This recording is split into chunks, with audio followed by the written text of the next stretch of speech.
Hi Dave, so this is my presentation on the history of coffee. I chose the topic because I love drinking coffee and I want to learn more about it and where coffee originated from. And what I didn't think about before I started the project was that I literally hate history and geography. So this presentation was a bit more challenging than I planned, but nonetheless, here it is. So, a little bit about the coffee plant. It originated in the Ethiopian highlands, so up in the mountains. There's 130 species, which I did not know. I thought coffee was coffee, but it's a plant, so of course there's different species. The most popular species is Coffea arabica. It accounts for 2/3 of the world's production. The plant itself grows really tall, so it grows from 30 to 40 feet. And it's often mistaken for a tree, but it's not. It's a shrub. So yeah, it flourishes best at elevations, so in the mountains and at a constant temperature. And needs 125 centimeters of rainfall and partial shade to survive. It's actually really pretty, so it grows these little white flowers, and at the base of the white flowers is where the coffee cherries grow. They are oval shaped, so they kind of look like grapes, and they go from green, and then when they're ripe, they go to deep red. Some of the cherries, when they're ripe, they go yellow, just depending on the species, of course. Yeah. So there's a legend that I know, Dave, you mentioned before, but I'm going to talk about it anyway because I already planned to. And this is the legend of how coffee was discovered. So there was a goat herder named Kaldi. He took his goats out one day and his goats ate these berries and then they became hyper. And then so he tried them and he felt very energized after he ate them also. He went and took them to an imam, which is a person who leads prayer. And he thought they were very useful for evening prayers. They kept him awake, so he shared them with other people, and that's how apparently coffee was discovered. So for the first 200 years, coffee was only drinking by Muslims. And coffee was very controversial when it first came about. So in 1511 in Mecca, it was actually first banned that was the first time it was banned, when the governor of Mecca found men drinking coffee outside a mosque. He claimed they were intoxicated. He talked to some religious leaders and physicians, and they all agreed that coffee should be banned. The only reason why physicians wanted coffee banned was because they knew of its effects and how it helps you, it can help you focus more, be more alert, and they didn't want other people outsmarting them, so that's why they agreed to the ban. Anyway, the ban was lifted less than a year later. The first coffee houses were opened by Syrians. At first they started out by having elite clientele, so people who need to go do work would go there. I guess kind of similar to how it is now. Poets and merchants would go there. But later on, this kind of shifted, and the more average person would go there to drink coffee. They'd go there, play games. They would all sit at long tables, so this way there was no hierarchy and everyone had to sit together. Around 1540, Ethiopia could no longer keep up with supply and demand, so coffee began to be grown in Yemen, Asia. And then from Yemen, due to the Ottoman Empire, coffee was then sent to Egypt, and then by the 1700s, it went to Europe.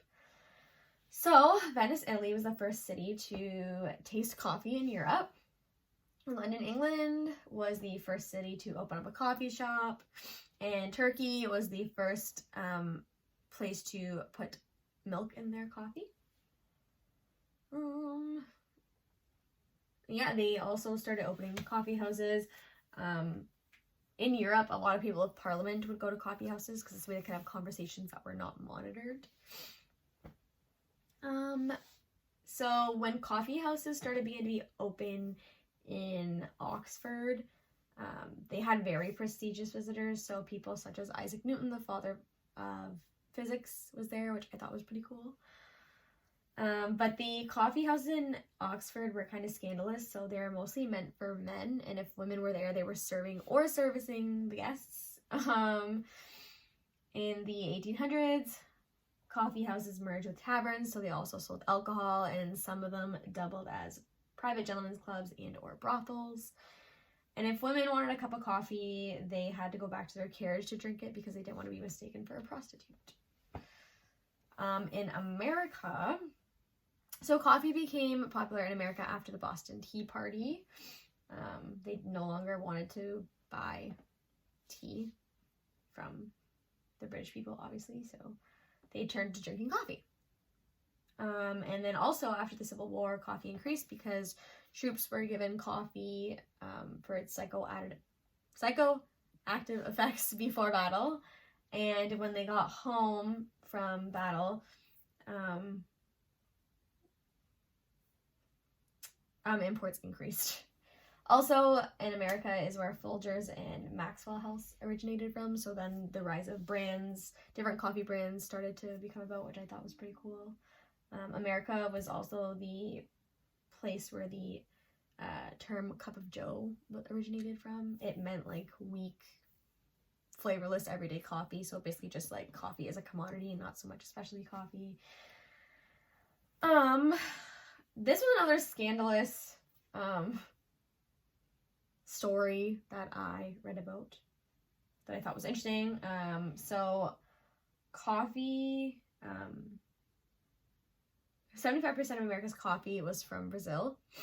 And actually this is still true to this day. Brazil is the place that produces the most coffee.